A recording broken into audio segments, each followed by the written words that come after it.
Digital classroom Bangladesh চ্যানেলের পক্ষ থেকে তোমাদের জানাই শুভেচ্ছা ও অভিনন্দন। BBA honours first year principles of accounting chapter 1 accounting equation এই অধ্যায়ের একটি গুরুত্বপূর্ণ অঙ্ক করে তোমাদের দেখাবো, যে অঙ্কটি ন্যাশনাল ইউনিভার্সিটি বিবিএ অনার্স 2012 সালে পরীক্ষায় এসেছে, ক্লাস 6। চলো অঙ্কটি করা যাক। Problem B5, National University BBA Honours 2012. On April 1, the following transactions were completed during the year. অর্থাৎ এপ্রিল 1 তারিখে নিম্নরূপ লেনদেন সমূহ সংগঠিত হয়েছে। 1 নং বলা হয়েছে ডিপোজিটের টাকা 20,000 cash in Janata bank in the name of the agency, অর্থাৎ এজেন্সির নামে জনতা ব্যাংকে 20,000 টাকা জমা করা হয়েছে। Paid office rent for April 400, অর্থাৎ অফিস রেন্ট পরিশোধ করা হয়েছে 400 টাকা। পারচেসড অফিস ইকুইপমেন্ট টাকা 2,500, ইকুইপমেন্ট ক্রয় করা হয়েছে 2500 টাকা দিয়ে। ইনকার্ড অ্যাডভার্টাইজিং কস্ট টাকা 300 অন অ্যাকাউন্ট, অর্থাৎ বিজ্ঞাপন ব্যয় নির্বাহ করা হয়েছে বাকিতে 300 টাকা, অর্থাৎ বিজ্ঞাপন করা হয়েছে কিন্তু এখনও পরিশোধ করা হয়নি। পেইড টাকা 600 cash for office supplies, office সাপ্লাইজের জন্য 600 টাকা পরিশোধ করা হয়েছে। আর্ন টাকা 9,000 ফর সার্ভিস রেন্ডার্ড, ক্যাশ টাকা 1,000 receive from customer and balance 8,000 is bill to customer on account, অর্থাৎ 9,000 টাকা সেবা প্রদান করে আমরা আয় করেছি, কিন্তু তার মধ্য থেকে আমি 1,000 টাকা নগদে পেয়েছি এবং বাদবাকি 8,000 টাকার বিল পেয়েছি। তারপরে 7 নাম্বার আইটেমে বলা হয়েছে উইথড্রিউ টাকা 200 ক্যাশ ফর পার্সোনাল ইউজ, অর্থাৎ মালিক তার ব্যক্তিগত ব্যবহারের জন্য 200 টাকা উত্তোলন করেছে। 8 নম্বরে বলা হয়েছে paid the amount due in transaction 4, অর্থাৎ 4 তারিখে যেটি বাকি ছিল, অর্থাৎ অ্যাডভার্টাইজিং করার জন্য যেটি বাকি ছিল, যে টাকা 300 টাকা বাকি ছিল সেটি আমরা এখন পরিশোধ করেছি। পেইড এমপ্লয়ি স্যালারি টাকা 1200, অর্থাৎ নগদে 1200 টাকা বেতন প্রদান করা হয়েছে। 10 নং ট্রানজ্যাকশনে বলা হয়েছে রিসিভ টাকা 8,000 in cash from customers who were build in transaction 6, অর্থাৎ 6 তারিখে আমরা যে বাকিতে সেবা প্রদান করেছিলাম 9,000 টাকা সেবা প্রদান করে 1,000 টাকা নগদ পেয়েছিলাম, 8,000 টাকা বাকি ছিল, সেই 8,000 টাকা এখন আমরা 10 নং ট্রানজ্যাকশনে এসে টাকা রিসিভ করেছি, অর্থাৎ 8,000 টাকায় আমরা পেয়ে গেছি। অর্থাৎ রিকোয়ারমেন্টে বলা হয়েছে compute net income or loss for April, অর্থাৎ এপ্রিল মাসে আমাদের নিট ইনকাম অর লস বের করতে হবে। তো এই হচ্ছে অঙ্কের মূল তথ্য। এখন আমাদের উক্ত অঙ্কের তথ্য থেকে ইনকাম স্টেটমেন্টের মাধ্যমে সমাধান করে নিট ইনকাম অথবা লস বের করতে হবে। তো আমরা জানি ইনকাম স্টেটমেন্ট করতে গেলে প্রথমে টোটাল রেভিনিউ লিখতে হয় এবং তারপরে রেভিনিউ থেকে লেস এক্সপেন্সেস, অর্থাৎ টোটাল এক্সপেন্সেসগুলো বিয়োগ করে যদি ইনকাম বড় হয় তাহলে ইনকাম, ব্যয়ের থেকে যদি রেভিনিউ বড় হয় তাহলে নিট ইনকাম হবে, আর ব্যয়ের থেকে যদি রেভিনিউ ছোট হয় সেক্ষেত্রে নিট লস লিখতে হয়।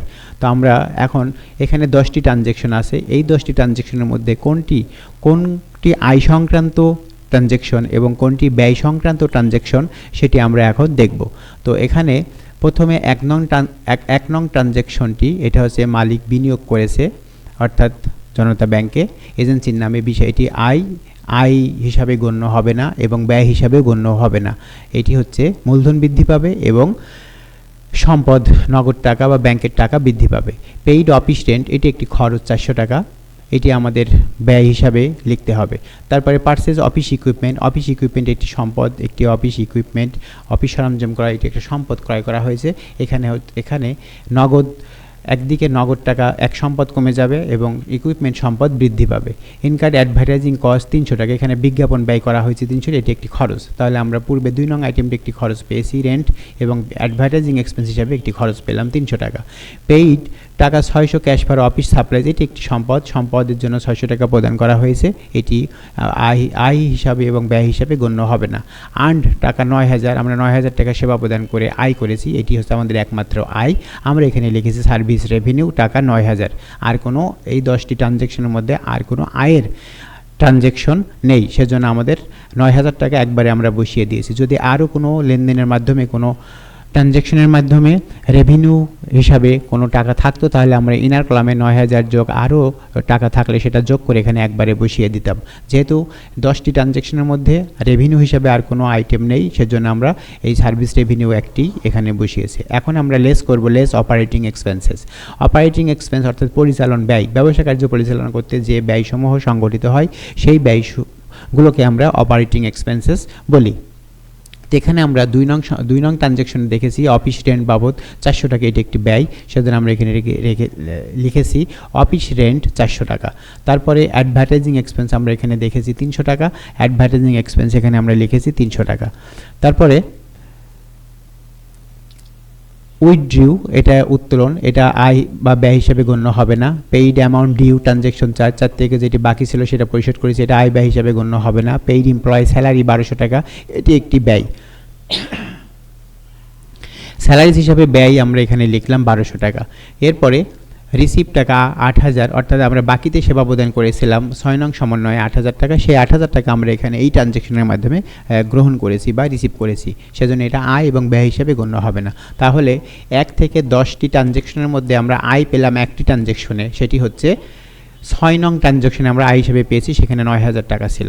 এবং 2 নং ট্রানজ্যাকশন এবং 4 নং ট্রানজ্যাকশন, 2 নং এবং 4 নং ট্রানজ্যাকশনে আমরা ব্যয় পেয়েছি 400 টাকা এবং 300 টাকা। আর এইদিকে 9 নং ট্রানজ্যাকশনে আমরা স্যালারিজ হিসেবে ব্যয় পেয়েছি 1200 টাকা। এই হচ্ছে আমাদের এই 10টি ট্রানজ্যাকশনের মধ্যে 3টি ট্রানজ্যাকশনের ব্যয়ের আইটেম আমরা খুঁজে পেয়েছি, অর্থাৎ অফিস রেন্ট 400 টাকা, অ্যাডভার্টাইজিং এক্সপেন্স 300 টাকা এবং স্যালারিজ এক্সপেন্স 1200 টাকা।